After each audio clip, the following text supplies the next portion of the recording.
बिस्मिल्लाहिर्रहमानिर्रहीम। अस्सलाम वालेकुम दोस्तों, आज हम आपको एक नई रेसिपी बताने जा रहे हैं, खीर आसान तरीका। इसमें 1 कप चावल डालें, उसके बाद 1 कप चीनी डाली, 1 किलो दूध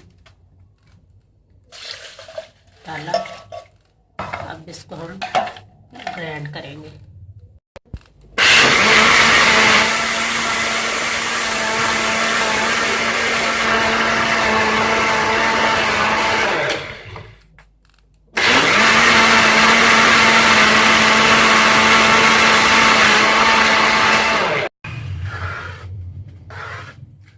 अब इसे 10 से 15 मिनट तक चूल्हे पे हिलाते रहें।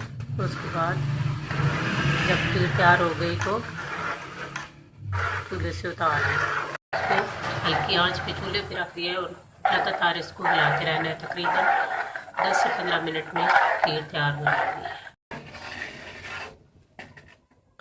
चलिए, अब ये खीर तैयार हो चुकी है। अब इसको उतार के बाउल में डालें और 15 से 20 मिनट तक फ्रीज़ कर दें।